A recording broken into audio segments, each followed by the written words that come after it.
Hi, thank you for clicking on this video. If you're new here, this is not what my videos are usually like. I am very open on my channel.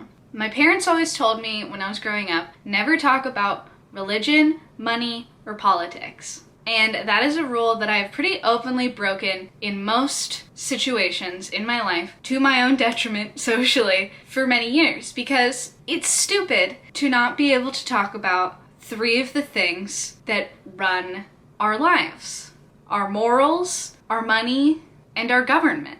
And I think a lot of the times people on the internet, no matter how big or small their platforms are, especially as a white person who has no direct experience with racism, it's really hard to know what to say. And a lot of people have been using that as an excuse to stay silent, and I don't think that that's right, because all of this has been happening through the white people's actions without us maybe even knowing about it. So I watched the documentary on Netflix, 13th, last night, and I didn't realize that all the while we were having these conversations about prison reform and the war on drugs and the war on crime, that it was kind of a underlying continued racist policy making and continued cycle of racism. And I had the privilege throughout my whole life of thinking that it wasn't that big of a deal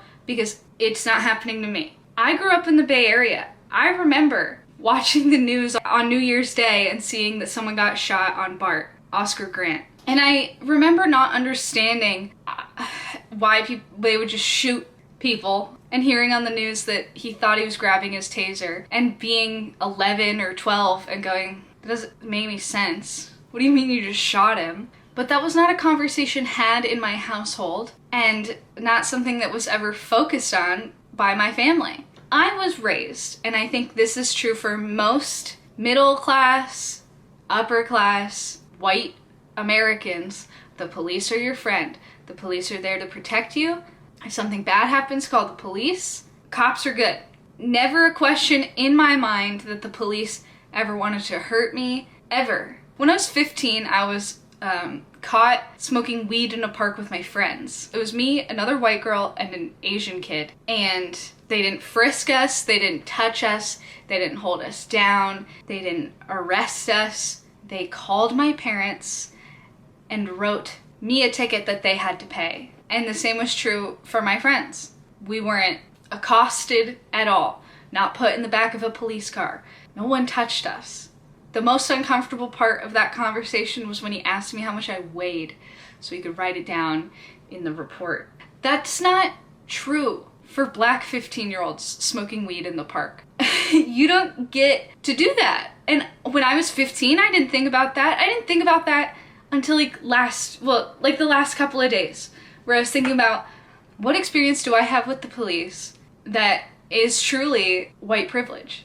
And I mean, that says it all. We all live different lives, we have different experiences. Racial injustice is not something I experience. When all of this first started, especially when the protest turns more into riots, there was a split second where I was like, what? Like, that doesn't make sense. Then I watched the video of George Floyd. Not just a clip from the news, I watched the full 9 minutes. Then I imagined a world where systemically I am less likely to live in a type of family I live in, where I got to go to private school, where I got to go to college, where I got to finish college, where I have the means to get a job during the coronavirus, have reliable transportation, not have to deal with police brutality because it doesn't happen to me. So all of those things, plus the government telling me, stay home for 3 months, here's $1,200, but also go fuck yourselves. Like, we're not gonna support you at all. And then, on top of all of that, and all of the historic instances of racism, and all of the other times where someone was killed, whether it was on camera or on the news, where a black man or woman was killed by a police officer and no one got in trouble, and now it's the middle of the coronavirus, you're unemployed, stuck at home, frustrated, broke, unable to have control over your life even if you wanted to because the government is saying stay home. And then you see the video of George Floyd, and then you know, think about your whole life's experience of these terrible actions committed by the police. Yeah, I would also probably be breaking buildings and burning stuff down and freaking out. When I was 14 and my family wouldn't listen to me once, I threw a book and I meant to hit the wall, and I hit and broke a window. Anger is a secondary emotion. It is not the first response that the body has. It is something that comes with fear, with being upset, with injustice, with frustration. You don't go straight to anger. Something happens that hurts, and then you feel angry after that. Anger is the language of those that aren't being listened to. So all of me talking, while maybe useless, is, I mean, me having an honest discussion of, like, I didn't know. I didn't take the time to think about it. I never took the time to think about this. And a lot of the times it was like, I'm so busy, I have schoolwork to do, I'm not gonna research that, I have to do this, I have to go to work, blah, blah, blah. There's really no excuse right now from any of us, black, white, anything else.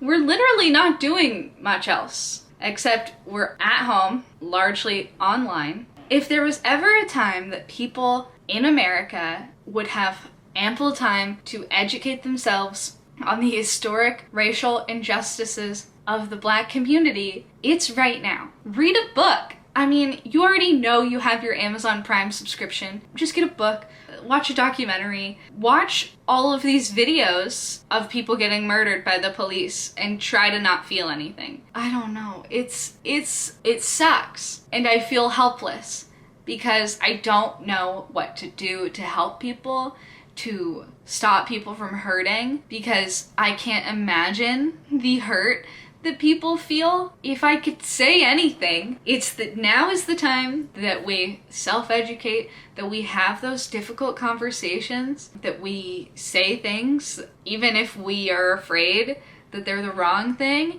If I've said anything in this video that you're like, girl, no, let me know and I'll try to learn about it. I'm stupid about a lot of things. I know a lot about like 2 things. This is not one of them. I don't want that to be the case forever, obviously, and I have ample time to be educating myself, and I don't want to be one of these people that comes onto YouTube and posts a regular video like it's all normal when things are burning to the ground, okay? I don't want to come on here and go, hey guys, TJ Maxx is opening at 10 a.m. Who's excited? I'm gonna be there. It's like, tone deaf, hello? Like, I'm deaf, but like, I try not to be tone deaf, okay?